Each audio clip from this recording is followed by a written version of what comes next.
Chapter 64, Batman and His Companions. Gotham was an ordinary kind of extraordinary. Beneath the neon and grit lived a playboy, philanthropist, and billionaire who seemed to be in every society column and every charity gala. Bruce Wayne's celebrity face filled newspapers, but tonight the public mask was the least of his concerns.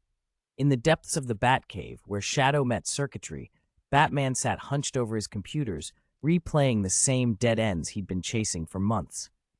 His frustration had reached a point Alfred could see in the set of his shoulders and the red rims of his eyes. Alfred, gray-haired and impeccably dressed in his butler's livery, watched the man he'd raised as if he were his own son. "Master," he said gently, "you need to rest."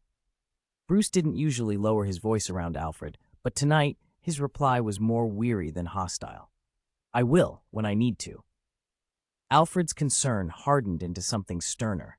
"You've been like this for almost a month. You're irritable and exhausted. If you keep at this pace, you'll collapse." "I can't ignore what's out there," Bruce said. "There's a thread, something dangerous, and I have to follow it. You'll be the one it catches if you don't stop." Alfred's tone softened, then grew decisive. He looked over at the medical tray and the syringe he'd prepared. Bruce trained with the League of Assassins. He had an iron constitution and a high tolerance for sedatives. Alfred had to take measures he never would have used in years past. Before Bruce could react, a dart of anesthetic found its mark. Bruce's protests died in the air, and he sagged, finally giving in to exhaustion. Alfred stood over him, uneasy. "If it were the old days, sir, I couldn't have resorted to that," he muttered. Bruce's body, even when immune to many drugs, had simply reached its limit. The man who went out every night hunting criminals, who carved justice out of the dark, could only keep going until his body finally refused. While tending the IV and dressing fresh cuts, Alfred noticed the scars on Bruce's forearm and, most disturbingly, a tattoo he hadn't seen before, the image of a wooden door stylized like an old tavern entrance. Bruce had muttered something once, the tavern, but Alfred had been unable to find any reference to such a place in Gotham. He frowned, fingers tracing the pattern in worry. He thought of calling in help.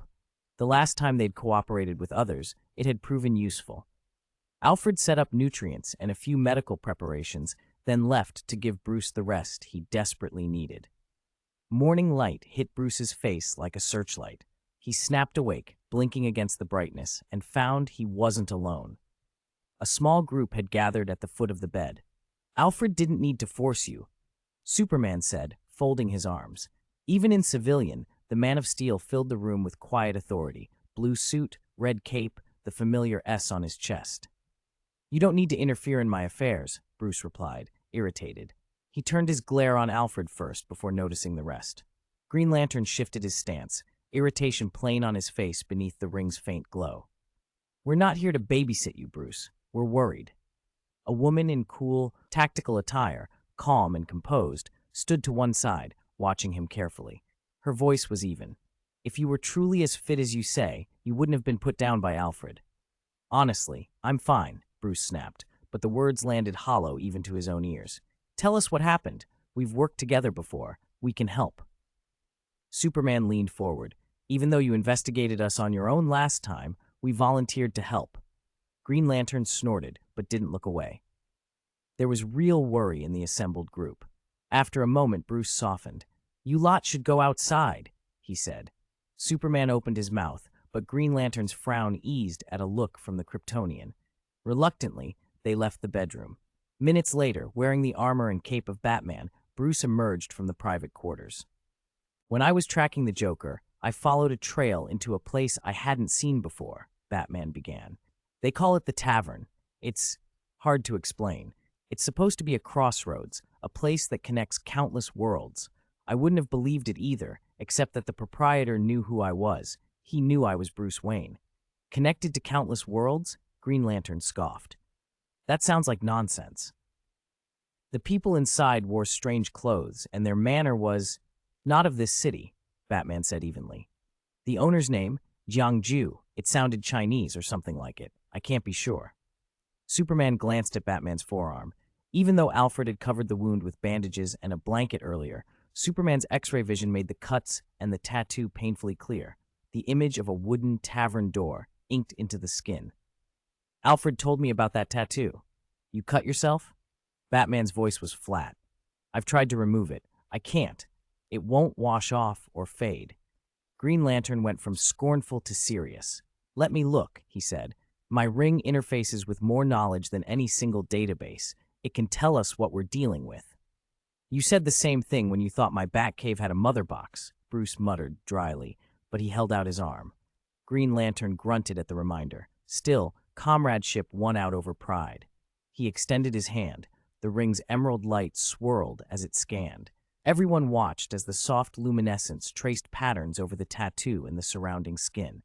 Whatever that is, it's saturated with pure spatial energy, Green Lantern reported, eyes narrowed. This isn't ordinary sorcery or tech. It's a gateway signature, something meant to cross worlds. A heavy silence settled over the group.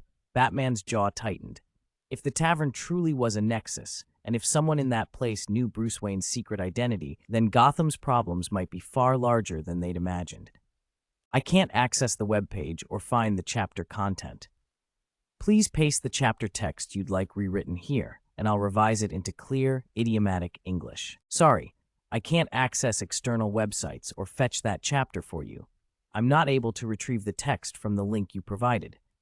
If you paste the chapter text here, I can rewrite it into coherent, idiomatic English while preserving all plot points and details. I can also provide a summary or help with a shorter excerpt if that's easier.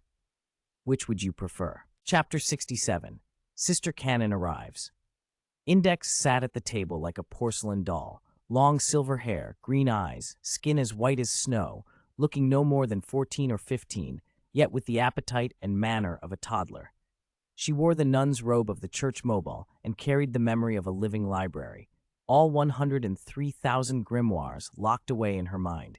She could pick up languages in an instant, but anything to do with technology or machinery left her hopelessly baffled. What are you chanting?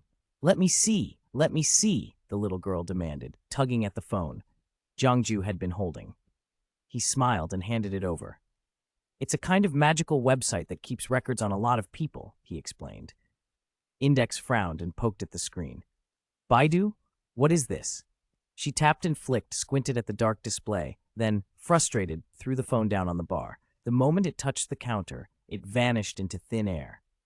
Index blinked at Jiangju, offended, then was suddenly distracted by a giant plush burger mascot at a neighboring table. Without another thought, she abandoned the phone and dashed off to investigate, paying no attention to anyone else. A cluster of students in Japanese school uniforms had gathered nearby. Index hopped among them, making delighted noises as if she'd found a new set of friends. Being young really is wonderful, Accelerator said with rare, quiet sincerity. Yeah, Jiangju agreed. He hadn't meant to get pulled into philosophical territory with Accelerator, nor had he expected Index to interrupt them, but that was how things went tonight. That's just your mentality, Kamiju Tuma muttered, sounding a little put out. You guys practically live forever. If you don't keep an open mind, you'll miss everything. Ha! You trying to comfort me and the boss? Accelerator laughed, clapping Kamiju on the shoulder. He was an arrogant type by nature, but there was a hint of approval in the way he looked at the younger man. Having a kid lecture him was an unfamiliar but amusing occurrence, and he wrapped up his drink. Time meant little to him. This visit had been for information, and he hadn't found the reincarnation he was hunting. Nothing to do but try again. You're all talk, Jiangju said to Kamijo with a wry expression. I actually brought Sister Cannon along, had to drag her here myself, went through some trouble, Kamijo said, changing the subject. She's somewhere around here now. Jiangju knew what Kamijo meant. He'd already exchanged a few words with Accelerator, but he couldn't very well ignore the arrival of Sister Cannon, the nickname everyone used for Mikoto Misaka. He rose and walked to the table at the far side of the room. Mikoto Misaka sat there with her short brown hair and those sharp brown eyes that had a way of looking straight through you. At her side were her friend Shirai Kuroko, two-tailed, spunky, loud, and Satin Ruiko and Wiharu Kazari, both from their middle school. The group looked like they'd stepped right out of the academy halls after a long day. A few days earlier, they'd bumped into Kamijo and Index on the street, which had set this impromptu meetup in motion. There are a lot of strong people here, Kuroko whispered, glancing around with excitement. Yeah, Makoto replied softly, eyes flicking to a loud, boisterous fellow who'd been bragging nearby. She thought he might have a similar ability to her, someone who used lightning as a weapon. He'd been sent away by Jiangju earlier, but had returned, still full of swagger, despite being refused alcohol. He was making do with a Coke. Kuroko's possessiveness surfaced the instant she saw Makoto's interest. I didn't expect him to know about this place, she said. Don't go falling for him because of that. Sister's mine. She made a half-joking move to swoop Makoto up. Makoto's face instantly flushed. Kuroko, don't be ridiculous, she snapped, on the verge of utterly losing her composure as electricity danced faintly at her temples. Hey, no superpowers in the shop, Jiangju warned, spotting the tiny crackle on the floor where Kuroko had stumbled and left a scorched patch. He pointed at it with the sort of calm reprimand that made the group sober up. Oh, sorry, I lost it for a second, Makoto murmured, embarrassed. She forced a sheepish smile at Jiangju. I'm fine. It's easier talking to people my age, less explaining to do. Kamiju sat down beside Index and added, I told them he could see living, whatever it was, so they wanted to come. He flicked his fingers in a showy, embarrassed way, as if to say he hadn't meant to make a fuss. Before Makoto could recover her dignity entirely, Jiangju reached into his pocket and took out a half-red, half-white sphere, an unfamiliar little ball to these city dwellers, and pressed a switch. With a flash, a tiny yellow creature popped into existence on the table. Short, round cheeks, perky ears. Pikachu. Pika, the creature murmured, tilting its head and taking in the room. Then it fixed its gaze on Makoto. There was something in the way it sniffed the air that made it obvious. It felt an electrical kinship. Ah, so cute, Kuroko squealed, hands flying out to grab it. Startled, Pikachu let out a tiny shock. A quick bolt arced, and Kuroko yelped as her figure went momentarily darker, as if the light had been sucked out of her. More dramatic than damaging, but enough to make everyone jump. This is a Pokemon called Pikachu, Jiangju said with an indulgent smile. It uses electricity. Makoto's eyes lit up. Small animals usually kept their distance from her because of the stray surges she sometimes gave off. Seeing a creature that not only didn't fear her, but actually shared the same element, filled her with a warmth she couldn't hide. She reached out slowly, cautious but hopeful, but she also knew nothing in life was free. She glanced at Jiangju with a hesitant, uncertain look. Cute as the creature was, could she really take it home? Chapter 68, Pokemon. These Pokemon can be purchased, and they'll also boost your combat abilities, Jiangju said when he saw the looks on Misaka Makoto's face. He could tell what everyone was thinking. Can I buy one? Can I buy one too?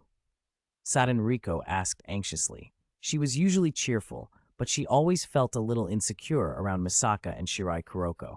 Of course you can, Jiangju smiled, but I can't promise what you'll get. The price varies with the Pokemon's level, and getting a really good one is mostly down to luck. Satin's eyes widened. Really? Then, if you're friends of Tuma's, I'll sell you some decent ones at cost, Jiangju added, as if that settled everything. He thought of the little plan he'd learned in another world from Brother Ma, quietly siphon a few coins from every customer into his own pockets. He didn't need a fortune, just enough to keep the tavern humming. So he kept adding small money makers here and there. Kamiju Tuma took a sip of soda and grinned. Boss, why do you keep getting better stuff in here? It's how I make money, Jiangju said, rolling his eyes. And you can't drink alcohol, brat, so everything you eat here is on me. For a group of teenage city savers like these, free Coke, mineral water, seeds, peanuts, even instant noodles were an easy bargain. It's as if you're not giving us any money at all, Tuma protested, in that mock-offended way he had. Jiangju said nothing and simply explained, Satin, the prices and the limits. There aren't any legendaries on the list, he added with a smirk. Mostly middle to low-level Pokemon. Like I said, there's always some luck involved. Sounds expensive, Tuma muttered after glancing at the Pokemon encyclopedia. Jiangju handed them. The book listed attributes and abilities for each creature, but many entries did look underwhelming. I already checked it, Tuma continued. There's a lot of useless stuff in there. So I'm offering you a deal, Jiangju said calmly. Each of you can pick one, except you, Tuma. Why me? Tuma snapped, annoyed. Because I don't like the way you were talking, Jiangju replied lightly. If you want one, you can buy it like everyone else. Do I look rich to you? Tuma scoffed. And since when did I become a freeloader? Index, who had been pecking at a huge Big Mac with admirable focus, shouted, What? Tuma, you belong to me. Tuma instantly started waving his arms around. No, I don't. Don't be ridiculous. Don't say nonsense, Index declared, underlining her point by hugging Tuma possessively. The others laughed. Kuroko shook her head. She wasn't especially interested in Pokemon. Her own abilities were still developing, and she wasn't looking to add a battle partner right now. Ueharu Kazari, who was more into computers and hacking than combat, still picked carefully. She wanted something she thought would fit Satin. She placed the Pokédex down and pointed. This one, Ueharu said. Lalulus. The creature had a white body that made it seem as if it wore an oversized robe. Its green hair fell like a bowl over most of its face, and from the top two flat, red horn-like protrusions jutted out, one larger in front, one smaller behind. Its eyes were usually hidden, but from below a pair of red eyes could be seen. It didn't look especially powerful now, but the Pokédex marked it as having great potential. It's got a good temperament, Ueharu added. I think it'd get along well with Satin. Satan crouched to get a better look. The Pokemon looked more like a shy doll than a fighter. It's adorable, she breathed. I'll take it. If you train it well, whatever it evolves into should help you a lot later on, Jiangju said with a smile. Satin paid without hesitation. She wasn't stingy. If anyone had a piggy bank, it was her. The internet might have joked about her endless wardrobe, but that came with a lot of reality too. Kamijo Tuma pointed at Jiangju with mock indignation after Satin handed over the money. You profiteer. You're not spending my money, Jiangju snorted. And anyway, don't imply anything strange about them. Hey, Tuma, how could you be like this? You belong to me. Index yelled again, turning on the full dramatic performance. Pikachu, shock her. Why am I the one getting hurt? Tuma groaned as Index theatrically zapped him with a rubber toy. The room erupted into laughter. Everyone knew the scene was a joke. Jiangju watched the young group with a small smile. Being young like this was a curious, loud kind of good, and it suited them. Yet there was something distant in his gaze, as if an old memory had flickered through. Boss, are you all right? Misaka asked, noticing his distraction. It's nothing, just remembering something from long ago, Jiangju said, brushing it off. Okay, the Pokemon are sold. Later, when you're old enough to drink, I'll join you for a real round. He stood, smiled, and left the table. He's strange, Kuroko murmured. He doesn't look old, but... It's not his body that's old, Tuma said with a wave. It's his heart. Don't worry. He'll be back to being the funny boss in a few days. And just then, Tuma choked on a bite of cake. The old man sitting next to him caught it in time and gave him a sharp pat on the back, saving him from coughing it up. The group, safe and loud and a little chaotic, went right on laughing. Chapter 69. The wedding date is approaching, Wind and Cloud World. Tianxiahui Xiongba sat on the gilded throne and watched his people train below. At the front of the courtyard stood his 4 disciples. Ever since he'd found the tavern, Xiongba had reshaped Tianxiahui in his image. He'd placed his seal on the front hall, discarded the Bodhisattva's scoldings, and abandoned any blind faith in fate. If fate existed at all, he decided, it was something he could shape with his own hands. He no longer limited himself to commenting only on wind and cloud affairs. Surveying the entire Tianxiahui, he realized Duanlang, the one who had introduced art into the club, was a talent worth cultivating. Duanlang had seemed arrogant at first, but his victories were the result of hard work. After watching him closely, Xiongba had created an opportunity for him in the second year after taking Bu Jingyun and Ni Feng as disciples, and then quietly recruited Duanlang as well. Under that guiding hand, Tianxiahui had expanded rapidly. Rivals were nearly non-existent. Still, Xiongba was no longer in a rush to seize everything. He preferred consolidation over reckless expansion. Local weaklings and would-be hegemons in the imperial court sometimes tried to unseat them, but matters were handled, as they always had been, with river and lake methods. Since his encounters in the tavern with emperors and overlords like Qin Shi Huang, Xiongba had learned something else. Conquering a country could be done by force, but ruling required more than one person's courage. It needed people to work together. "Boss," Wen Cho Cho said from the side. "It's been 7 days since we put out the recruitment notice. Nothing. Why don't we go round up some scholars and push them into service ourselves?" "What I want are talents, not groveling sycophants," Xiongba replied coolly, waving a hand. "It's only been a week. Don't be impatient. The world is wide. The right people will come in time." Having spent time in the tavern and read some modern books, he'd picked up a few contemporary turns of phrase. Wen Cho Cho didn't always understand them, but he was used to following his leader's pace. Xiongba was about to speak further when the tattoo on his arm twinged. He stood, told Wen Cho Cho to keep an eye on the apprentices, and retired to the palace. He opened the world-traveling door and stepped through. Detective Conan World, a mountain villa near the suburbs. Dr. Agasa had planned a countryside outing with Conan and the young detective team, but plans rarely survive reality. His car broke down en route, and a kindly man offered help and shelter at his villa. Dr. Agasa had assumed they would stay the night and call a repair crew in the morning. He had not counted on Conan's knack for attracting trouble. That evening, the villa's hostess was found dead in a bathroom locked from the inside. A sealed room murder. Dr. Agasa did not panic. He trusted Conan. With help from the young detectives and a great deal of hard work, Conan pieced together the mystery. The kind homeowner who had taken them in turned out to be the murderer. He had plotted to kill his wife, then strolled about the nearby road, hoping to meet someone who could provide him an alibi. Luck, for him, ran the wrong way, and he met Conan instead. "No matter how thoroughly you plan, you'll always leave clues," Conan said from his hiding place with Dr. Agasa's help. The hostess Yamada Michiko was murdered by Mr. Yamada Hiroyuki. Faced with Conan's reasoning, Mr. Yamada confessed. His motive was painfully ordinary. He had suspected his wife of infidelity, forgiven her once she explained, and then overheard a conversation that he misinterpreted and could not accept. He devised what he thought was a perfect method and set it in motion until Conan unraveled it.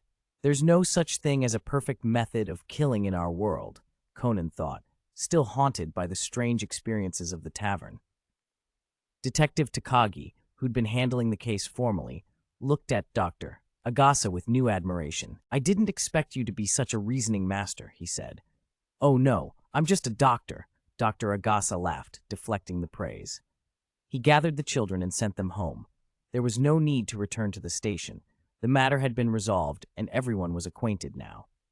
Back at home with Conan, Dr. Agasa said, "There's movement on the tattoo on my arm as well."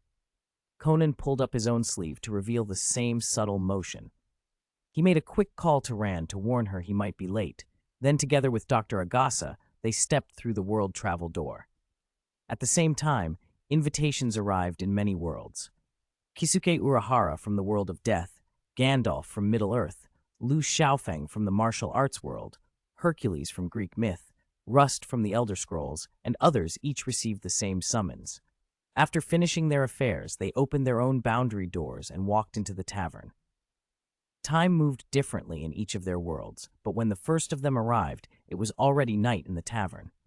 Except for Jiangju and Orochimaru, the place was nearly empty. "Good evening, boss." "Mr. Orochimaru," Gandalf said, leaning his staff against the wooden stand by the threshold with a genial smile. "Good evening, Gandalf. I hope I'm not disturbing you," Jiangju replied, smiling and pointing to a nearby table. "We've got news, but let's wait until everyone's here."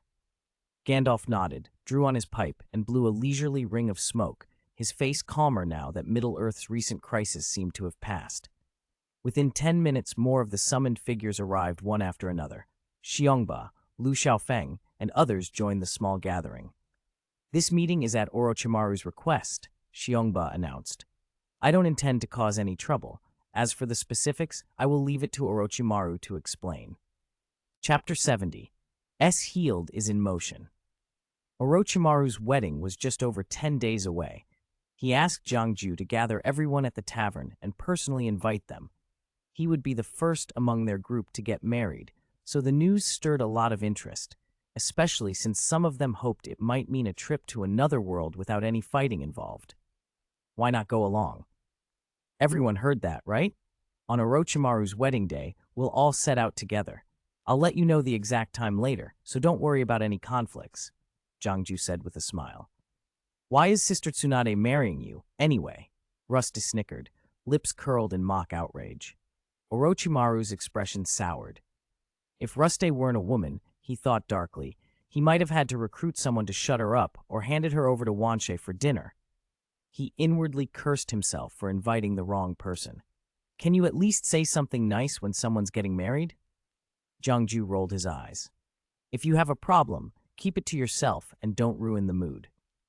Don't do that, boss, Russet blurted, swallowing hard. If Rusta really started inviting people to crash the wedding, she feared the bride would tear her apart.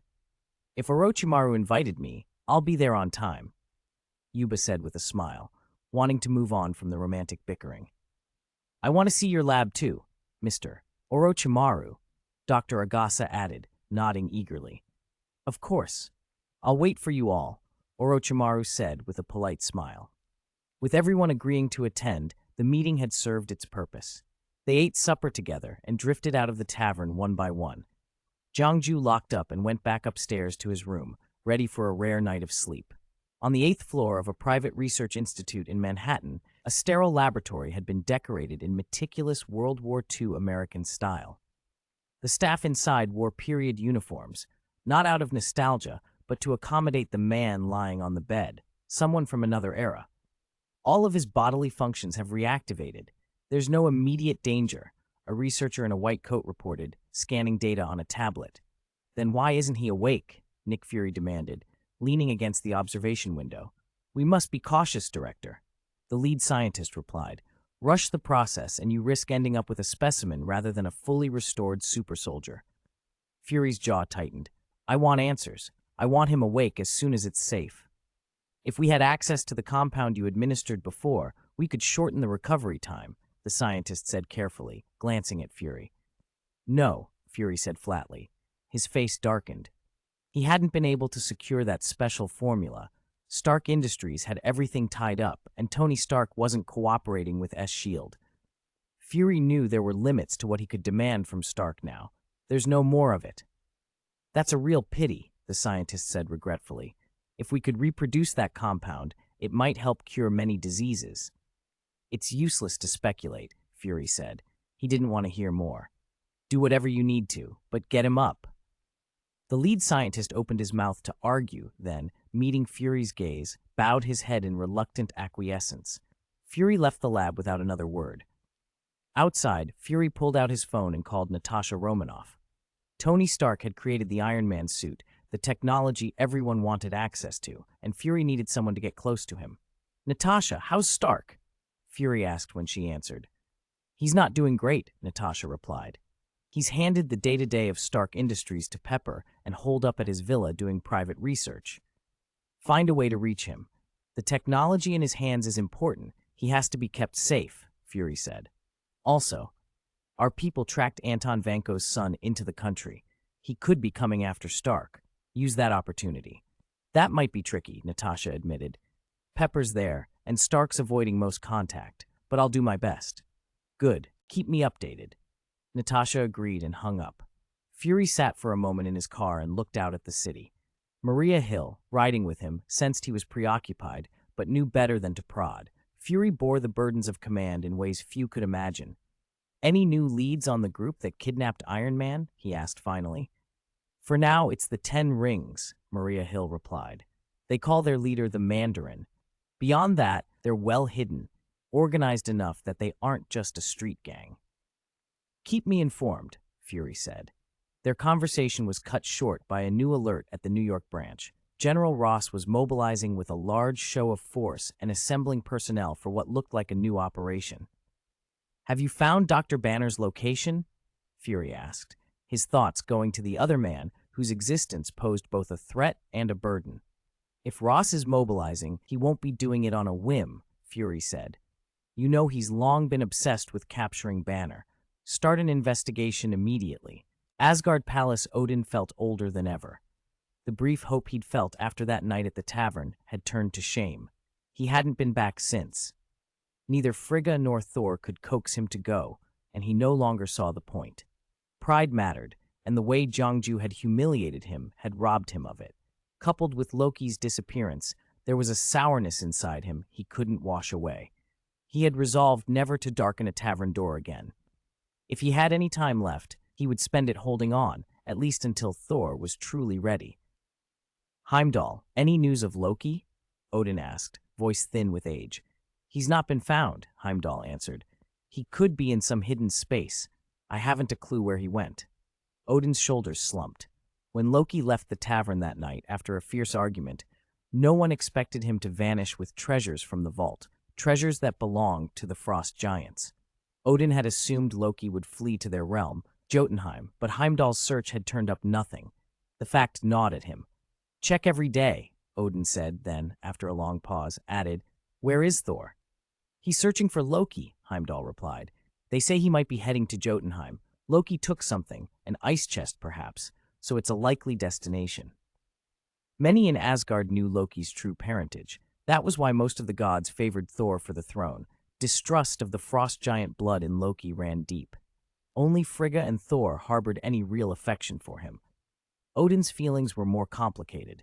He had always admired Loki's cleverness. As Jongju had once bluntly put it, aside from his birth, he might have been an ideal ruler.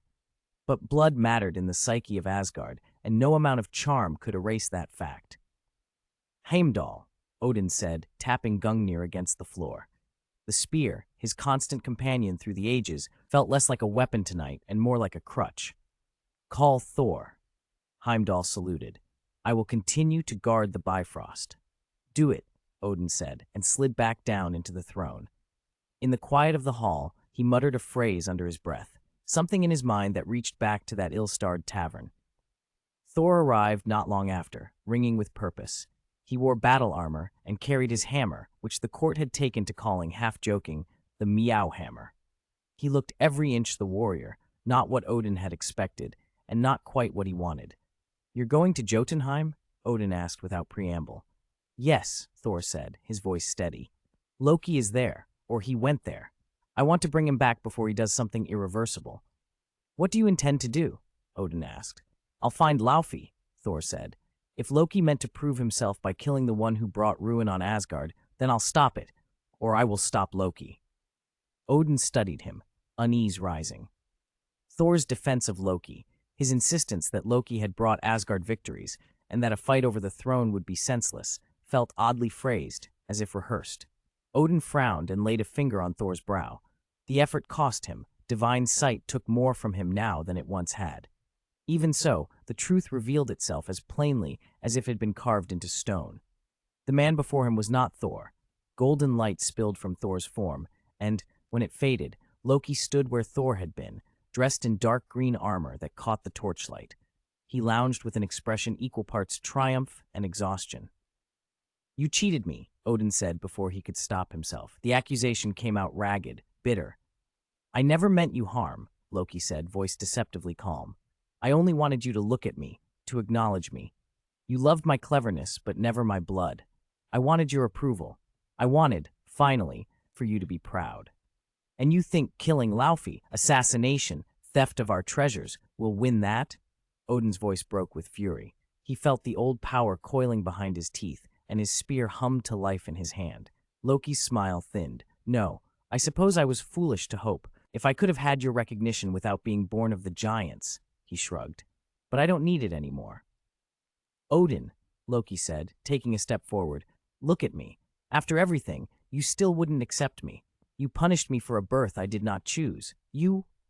Enough, Odin roared. Light burst from him, bright and searing. Gungnir flared with a fierce white radiance, as if the world tree itself lent its sap to the spear. The glow wrapped around Odin, and in an instant he was gone from the throne room, a streak of light heading for the Bifrost.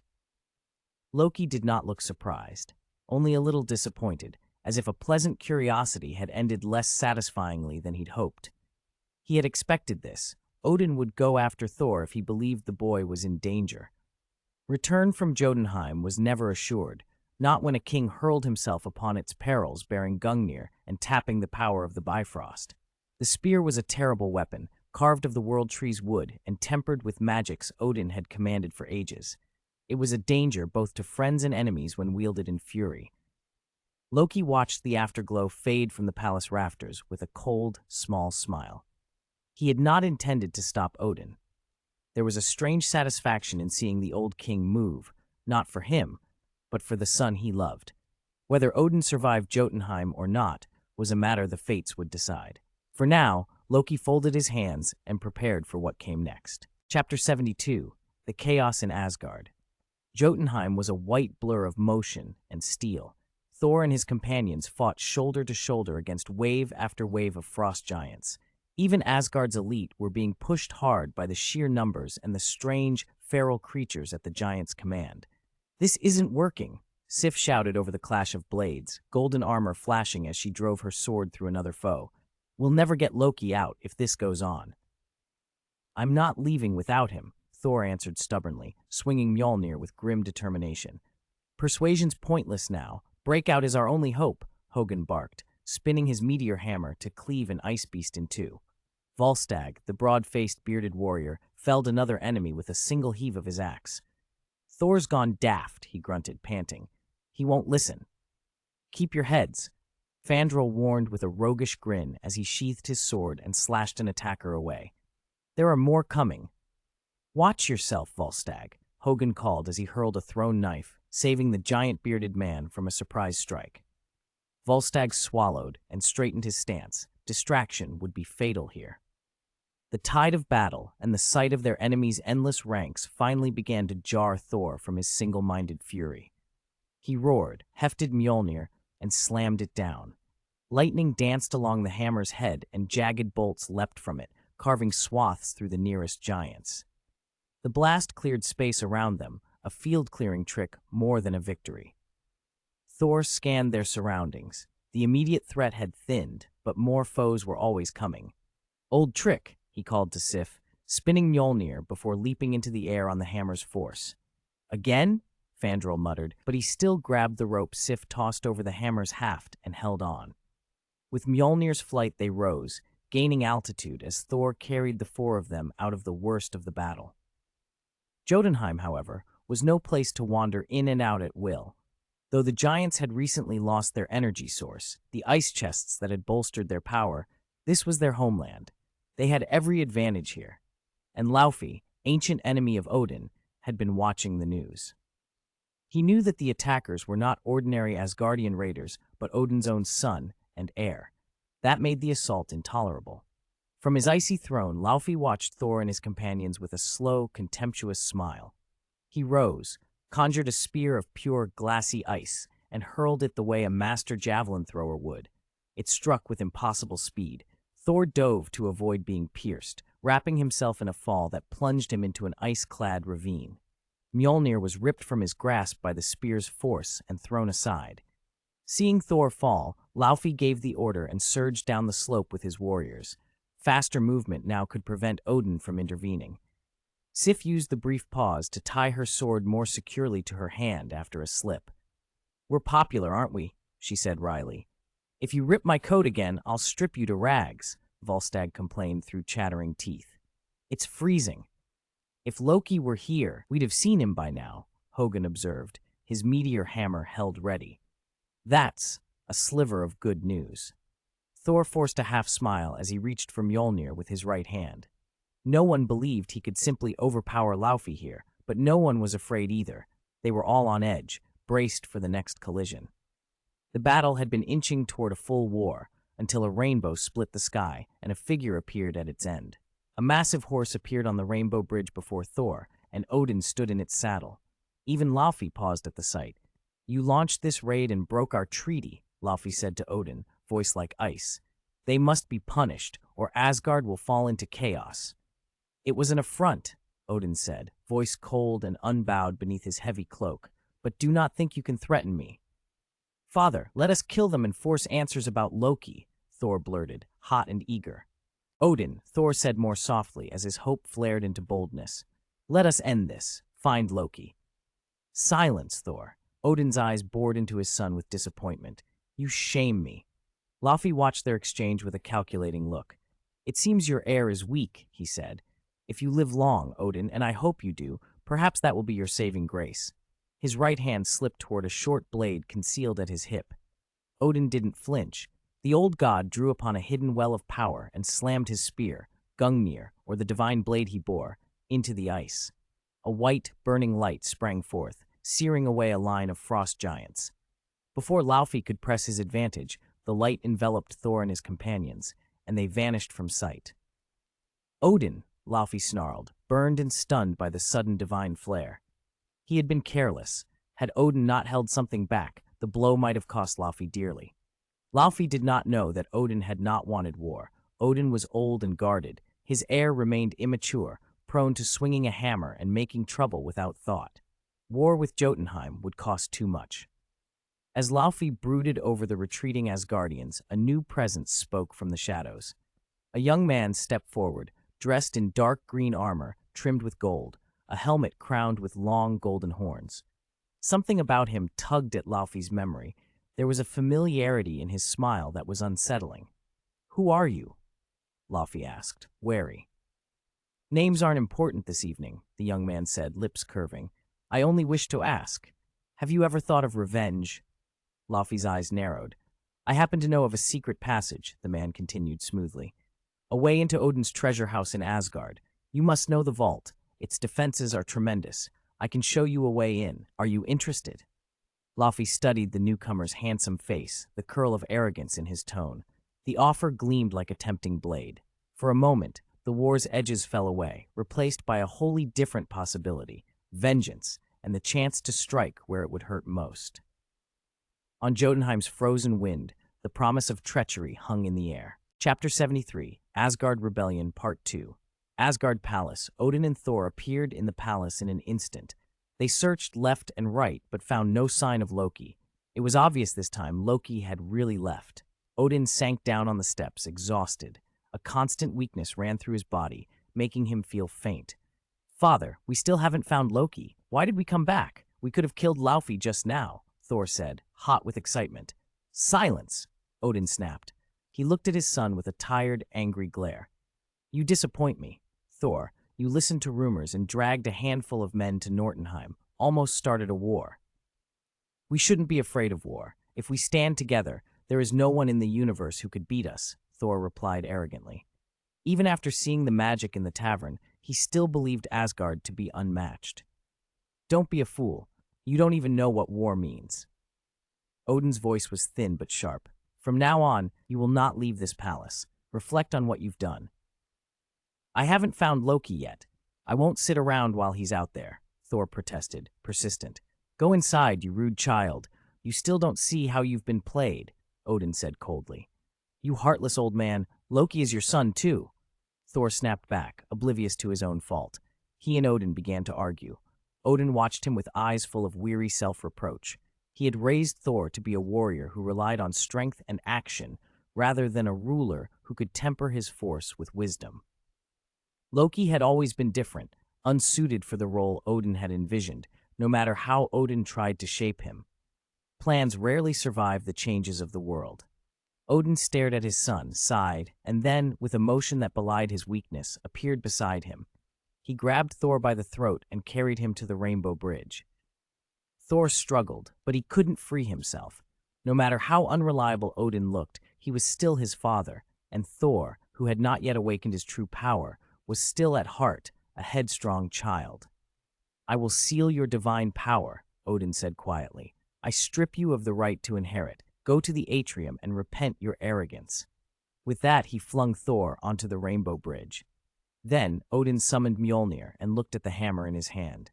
"If anyone lifts this hammer and is worthy, they will command the power of thunder," he murmured, and he cast it into the Rainbow Bridge as well. After completing these gestures, a wave of weakness hit him, and he half-kneeled, gasping for breath. He did not expect himself to feel so frail. "I didn't expect you to be this weak, father," Loki's voice said behind him. Odin turned and saw Loki standing there, watching him with a complicated expression. Odin tried to smile, something like bitterness in it. "Is this your plan?" he asked. Loki, "You're not cruel enough." Loki lowered his eyes. He could not bear to see the man he had admired since childhood reduced like this. He looked away for a moment. When he looked back, Odin had slumped forward and gone limp, passed out. Odin lay motionless at his feet, utterly powerless. For a moment, Loki's features flickered with conflict. He knew that, had he acted then, he could have killed Odin. The thought stirred a lethal and indecisive hunger in his eyes, but after a long pause, Loki reached out slowly to the fallen king. New York. There was a tavern in New York. Jiangju sat by the window reading a novel when he glanced up at the clock and frowned, then tucked the book under his arm. At the door, Gu Yi appeared, waved through the glass, pushed the door open, and came in. "You here to be the lobbyist?" Jiangju teased with a playful grin. Gu Yi sighed. "Forgive me. After all, the Earth has stood under Asgard's protection for so many years. Odin is fragile now. He may not be able to take much more punishment." "I'm not one to meddle in other people's affairs," Jiangju said, shrugging, though he had been the one to change fates across worlds more than once. "This was a test for Thor. That's why we chose a small town with few people," Gu Yi explained, though she still looked unsettled. As guardian of this world, she had responsibilities that weighed on her.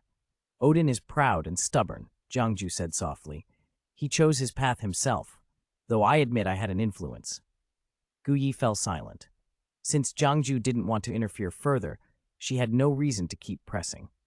She said goodbye and departed. Her punishment by the immortal palace was to be demoted to the mortal world for now, but she would remain watching. After all, it was part of their agreement. "It seems Thor's been stripped down to the mortal realm," Xiaohei padded over and asked Jiangju. "A little sooner than expected, but yes. Looks like it was an agreement between Odin and Gu Yi," Jiangju replied with a small smile. "Whose fault is this, really?" Xiaohei said, looking at Jiangju in exasperation. "If you'd revealed Loki's identity earlier, he might never have acted." "I only ever hoped Odin would tell Loki the truth," Jiangju said, shrugging. "I thought some of what happens in the original story could be avoided if the truth came sooner. But that stubborn old man, he never said what he meant to say." "Do you think Odin really intended to raise a frost giant prince as his child?" Xiaohei asked, curious. "Only Odin knows for certain," Jiangju replied after a moment. "But my guess is he hoped to educate Loki into a king who loves peace, to rule Nortunheim. He may have imagined Loki inheriting Laufey's throne benevolently. It would explain why Loki ever thought he could be a king. Unfortunately, plans never catch up with change. If Odin had told Loki earlier, much of this might never have happened." "That's because you keep making trouble," Xiaohei grumbled. Chapter 74. Here Comes a Helper. Everything that happened in the Immortal Palace was merely an oddity to Jiangju, surprising but not catastrophic. He'd long since learned to treat European and American mythologies differently from Chinese ones. They were full of family quarrels and capricious gods, not the strict, codified systems he'd grown up with. If Greek myth was a collection of Zeus's romantic misadventures, then Norse myth read more like a long, tragic family drama that keeps dragging the world into its wake. Humans were little more than props in those tales. "Hey, Jiangju, Earth to you. What are you thinking about?" Xiaohei's voice pulled him back into the tavern. "Nothing. Say again?" Jiangju took a sip from a slightly cooling cup of coffee. It should have been piping hot. He frowned at the state of the drink. "What were you saying?" Xiaohei brightened. "What if we add a forum feature to the Piercing Gate tattoo? A place where customers can talk and ask questions, and where new customers can read up beforehand. We could put a reading score link or something. Make sure people understand the tavern before they actually come through." Jiangju blinked. "A forum?" "Yeah, we are a tavern, not just a message board. Call it the Tavern Forum, and it's different enough," Xiaohei said, very satisfied with himself. "Fine, you're brilliant," Jiangju teased, clasping his hands mockingly. He thought it over. It was actually a sensible idea. A pre-visit resource would cut down on repeated explanations and help control the distribution of the Piercing Gate. If more people got information beforehand, the gate could be spread a little more evenly. Whether someone actually made it through would still depend on their luck, but this would help. "When will you add it?" Xiaohei asked eagerly. "On Orochimaru's wedding day," Jiangju said with a small smile. "The tavern will be closed that day anyway, so it would make a neat feature launch." I still need to work out the details. Got it. Xiaohei stretched and yawned. Lately, I've been not sleeping well. I'm off to bed. Stop sneaking out at night then. That's why you're tired, Jiangju warned. And don't go around creating whole new races. You're a monster, not a deity. Get out of here. Xiaohei's fur bristled in an odd mix of indignation and embarrassment. It's not like that. Whatever you say. Jiangju waved him off and returned to wiping the glasses at the bar. It was a small ritual. The motion settled him. The bell on the tavern door jingled, a chime Xiaohei had made, pleasant and clear. Jiangju glanced up and saw a translucent figure step over the threshold. The newcomer looked around with obvious confusion before their gaze fixed on him. That made Jiangju pause. He didn't recognize the face, yet there was something unsettlingly familiar about the presence. "Are you Boss Jiang?" the figure asked, hurrying forward. "Are you connected to Guanyin?" Jiangju asked, curious.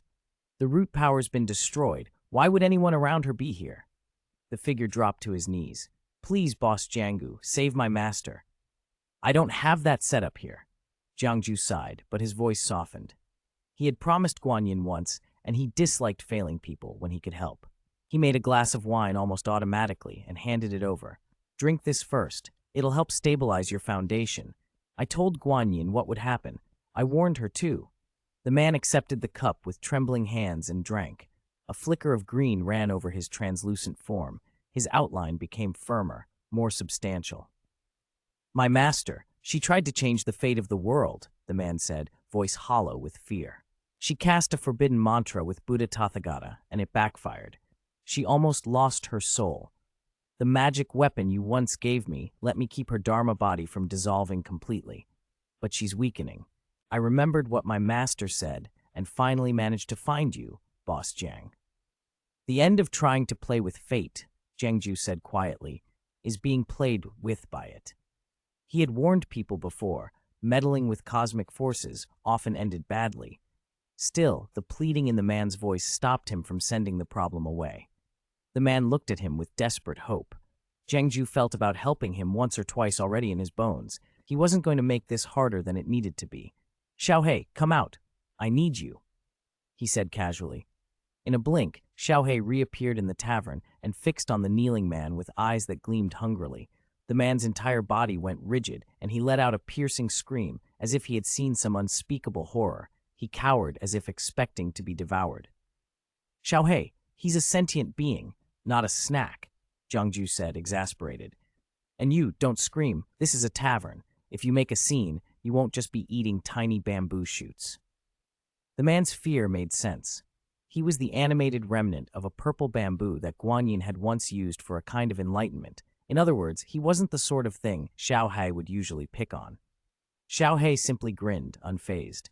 "I'm very busy," Xiaohei protested, amusement in his voice. "What do you need me for?"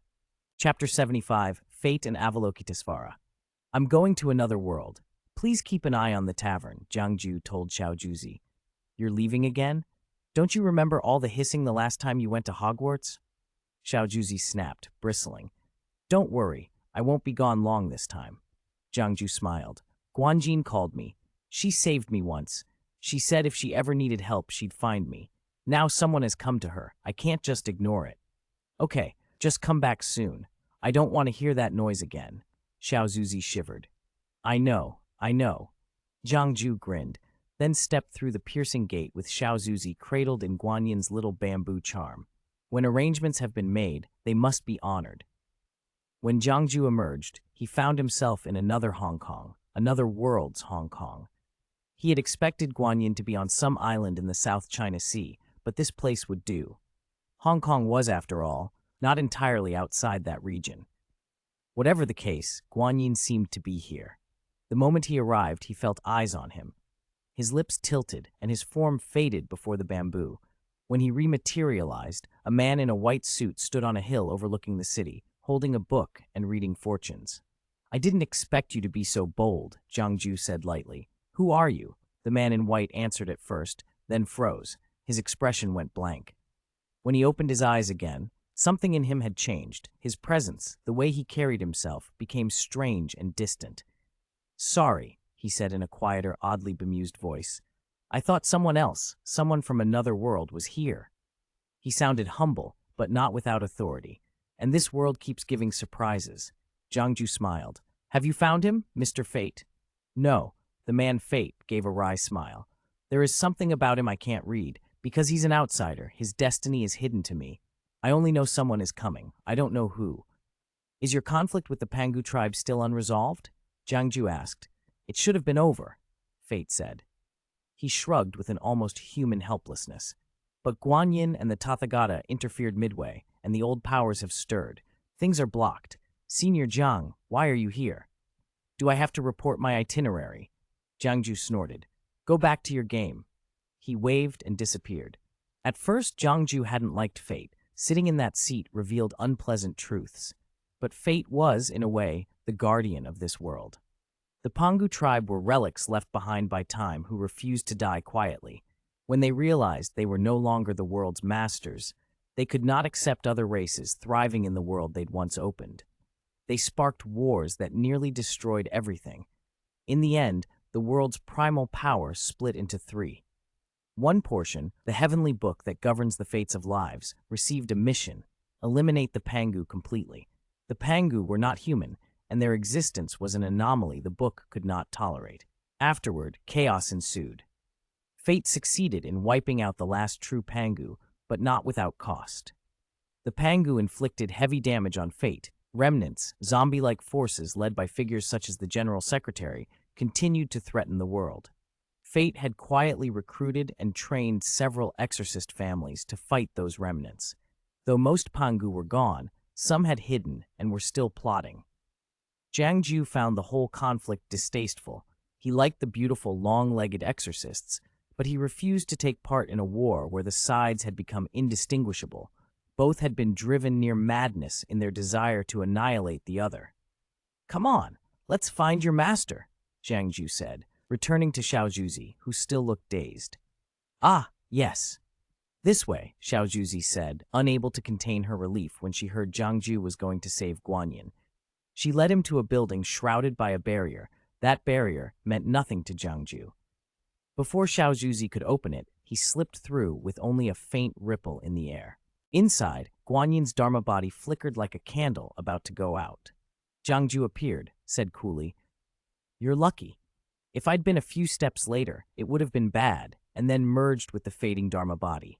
A pale light emanated from the fragment of Guanyin. Lights from every corner gathered, knitting together into a whole, and Guanyin's form solidified. By the time Xiaojuzi burst in, panting, she found Jiangju and Guanyin calmly drinking tea. Master, you woke up at last, Xiaojuzi cried, relieved, and threw herself at Guanyin. Thank you, Guanyin said, pulling Xiaojuzi up. Her voice was thick with feeling. If you hadn't found Boss Jiang, I might have died here. It was fate that led me to Boss Jiang, Xiaojuzi said, beaming foolishly. She was simply overjoyed that Guanyin had returned. I am blessed to have such a loyal little one, Jiangju said, sipping his tea. Yes, Guanyin murmured. I thought I was gone for sure. I warned you not to meddle in the business of fate and the Pangu. There's no clear line between justice and evil there, Jiangju said, shaking his head. But if no one stops them, the world could be destroyed, Guanyin replied with a bitter smile. Kuang Tianyo tried to stop it once. He suffered for it. His life was a tragedy the moment he entangled with the Ma family, Jiangju said. There are things you don't know, secrets that led to betrayals and the ruin of the fruit of Tao. Even though you've recovered a body, you are no longer a bodhisattva. The Tathagata fared even worse, forced into endless reincarnations, all blessings consumed. They became broom stars, beaten by people and scorned by ghosts. There are always sacrifices that must be made, Guanyin said softly, smiling. If we must take the weight, we will. As for Kuang Tianyo, I hope goodness finds him some reward. Don't dwell on persuading them, Jiangju said. It never works. I have other matters to attend to. The piercing gate on your arm will let you get to the tavern whenever you like. Come by, and we'll have a drink. After all, you're no longer a bodhisattva, so you can enjoy wine. With that, he stood, shrugged, and left. This Boss Jiang is always in such a rush, Guanyin said, smiling wryly as she looked at the pattern on her arm and fell into a long, thoughtful silence. Chapter 1. The Traveler, Jiangju stepped through the tavern doors. A strange lion followed him in purple fur, faint runes tracing his flanks, a scorpion's tail and bat-like wings. The beast stared around the room with a curious, almost childlike interest. "Is this a tavern?" the lion asked. His voice sounded remarkably young, like a man in his 20s. "Yes, sit anywhere," Jiangju said, pointing to a chair. "All the seats here have re-adaptive enchantments, suitable for any species." "That's amazing. I thought I was impressive," the scorpion-tailed lion murmured in wonder. "There are so many magical things in this world." Jiangju shrugged. Just then, Xiaohei, who had sensed Jiangju's return, popped out to see who had come back with him. He blinked at the newcomer from Jiangju's shoulder. "What is this? Why does he look like the wind controller from that game I played?" Xiaohei asked. "I'm a scorpion-tailed lion, not a wind controller," the lion replied. "Okay, enough arguing," Jiangju cut in. "Don't worry about whether he's a scorpion-tailed lion or some game boss. His name is Zhou Hong. Call him that." Whether wind controller or scorpion lion, the fact remained, Zhou Hong's soul had merged with this beast. He had come to this world with Jiangju, one of the time travelers Jiangju remembered from his own realm, people who crossed between worlds and either became celebrated heroes or world-shaping villains. Time travel was a profession of endless possibilities. "Zhou Hong? That's such a protagonist's name," Xiaohei said admiringly. "Stop teasing," Jiangju replied, half amused. "He is the protagonist. He's a time traveler." "Boss Zhang, great God, can't you send me back to my original world?" Zhou Hong interrupted, ignoring the jokes.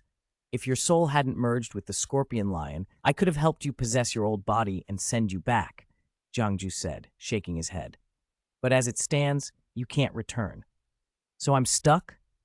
Zhou Hong sighed. He'd been traveling between worlds for a long time and had learned to accept strange turns of fate. "Not necessarily impossible," Jiangju offered. "If you can convert the magic in this body into Taoist true qi and cultivate until you reach immortality, you might be able to restore your original form." "Cultivate Taoist true qi. Teach me, great God." Zhou Hong seized the chance and awkwardly attempted to kneel, an ungainly gesture on a leonine frame. "Don't kneel just yet. Taoist cultivation isn't as simple as you think, and my abilities aren't actually Taoist true qi," Jiangju warned. "Then what should I do?" Zhou Hong asked. "There's a tavern in town and there are monks here," Xiaohei suggested. "You could learn from them." Zhou Hong brightened. "Can I stay?" "Of course. Did you think I brought you here for nothing?" Jiangju smiled. "Rest here for now. I'll figure out what kind of cultivation suits you." Thank you, great God," Zhou Hong choked up. He almost cried, but the lion's physiology made tears difficult. He could only make embarrassed, muffled noises. Xiaohei led Zhou Hong upstairs and rearranged a room to accommodate his larger, non-human body.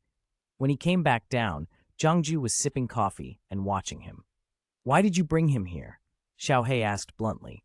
"I'm entrusted by someone. Supposedly there's money in it," Jiangju said with a sly grin. "You're impossible," Xiaohei muttered. "Are you doing it for the tribe or what?" "Just wait. Zhou Hong will be okay here," Jiangju said. When Xiaohei pressed for more, Jiangju only smiled mysteriously. "You'll know when they arrive." He yawned. "I'm tired. Good night." Jiangju patted Xiaohei on the head and went upstairs. Xiaohei muttered and slipped out into the night. Sleep wasn't his priority. The next morning, after a quick breakfast, Zhou Hong emerged from his room. He seemed to have adjusted to his new shape. He hurried toward the dining table until Jiangju raised a hand to stop him. "One thing," Jiangju said. Is something wrong, great God?" Zhou Hong asked, already eyeing the food. "Yes, this is a civilized tavern. Even though you're a scorpion-tailed lion, you're still technically a male. You should wear clothes, otherwise people will think you're causing a public disturbance." "What?" Zhou Hong was stunned. He'd long ago grown used to his appearance and hadn't considered clothing. "Trust me, it's a problem," Jiangju continued deadpan. "I've seen too many people with needle eyes." Mortified and furious, Zhou Hong fled back to his room. Xiaohei, practical as ever, had already laid out some clothes. Embarrassed, Zhou Hong lowered his head, made a few incomprehensible noises, crawled under the quilt, and refused to think about it any further. Chapter 2. New developments for Iron Man. Things had been going well for Tony lately. After the crisis he'd been through, he finally saw who truly cared about him. He dialed back some of his reckless behavior and, more importantly, admitted to himself that he liked Pepper. Sharing that ordeal had brought them closer, but Pepper refused to let anyone think she was with Tony for his money, so she wasn't willing to make their relationship public. Tony, on the other hand, didn't much care what people thought. He'd even given up the presidency of Stark Industries and handed the company over to Pepper. With the company in capable hands, Tony spent his time at home tinkering with the arc reactor and new armor designs. There was another, more urgent reason he'd retreated to his workshop. The military and the government had been pressuring him relentlessly to hand over Iron Man. They shouted, threatened, and dangled dire hypothetical justifications. Tony's solution was dramatic and unambiguous. He transferred Stark Industries to Pepper, the person he trusted most. When summoned by the government, Tony didn't back down. Iron Man is me. Asking me to turn over Iron Man is like asking me to sell myself, he said bluntly, even mocking some of the congressmen who thought they were being clever. He knew how dangerous it would be if the suit fell into the wrong hands. If the government or private interests reverse-engineered the technology, the temptation to weaponize it could start wars. He wasn't naive. He knew greed. He'd seen the kinds of tragedies advanced weapons could cause, families destroyed, entire towns reduced to rubble, and he wasn't willing to be the cause of that. That didn't make him a pacifist missionary. He simply refused to hand the suit over because doing so would be too easy an invitation for people to decide they deserved it. Iron Man was his creation, his life. He kept the armor, protected the world the best way he knew how, and tried to live a happier, steadier life. "Tony, are you down there?" Pepper called from outside the workshop. He set down his tools and stepped out. "Yeah? What's up? Are you ready to go?" Pepper rolled her eyes. "I told you about the afternoon schedule. You're on the charity roster. Mandatory." "Mandatory? I'm not exactly a corporate drone," Tony said, tossing the towel he'd been using into the bin. "I gave you the company. You don't have to brief me." "You handed me a lot more than a company," Pepper shot back. "And don't try to make me sound like your assistant. One more joke like that, and I quit." "You could always be my beautiful assistant," Tony began, grinning. "Really?" Pepper snapped. "You think that's funny? Our time is short. Can you hurry up?" All right, I'll be quick." Tony went to take a shower. "You're welcome to come if you want." "Tony," Pepper's tone was part annoyed, part pleading. He changed his tune immediately. "Sorry, I'll be ready in 5. A little later, he emerged in a suit Pepper had chosen. She smoothed his lapel and gave him a quick kiss on the cheek. "Perfect," she said, smiling. "That's your reward." Tony smiled back and reached for a small red suitcase. He handed it to her. He'd been carrying it as a backup, one of his recent favorites, a portable suit, the Mark V, designed to be donned in minutes. Its chassis fit into the case. The armor slid on around the wearer in an emergency. It had minimal armaments, pulse cannons in the palms and a reactor in the chest, and limited flight capability, enough to get him out of a dangerous situation. It could withstand small arms fire, some explosions, and high heat. He always kept a suit close by now. "You really think you'll need this at a charity gala?" Pepper asked. "Just in case," Tony said lightly. "Old habits." As they left, Tony mulled aloud. "You know, now that you've closed the weapons R&D in the factories, Stark Industries needs to shift. We should be doing more with civilian energy, something bigger than the mini-arc reactor, a real energy solution." Pepper considered it. She'd thrown herself into learning the company's new direction since taking over and knew how fickle the market could be. "It could work," she said, "but you know how capital-intensive that is. If you can't find new materials or a safer, more scalable design, it's just going to burn through cash." "Leave that kind of high-risk thinking to me," Tony said with a confident smile. "I'll figure the science if you handle the business side." Pepper regarded him with a mixture of exasperation and affection. "Just don't blow up the stock price doing it. Deal." They walked toward the car together, one quietly confident in his inventions, the other determined to steer his legacy responsibly, both aware that the world was watching whatever came next. Chapter 3. Asuka's Growth. Jiangju sat behind the tavern counter, idly waiting for customers to come in.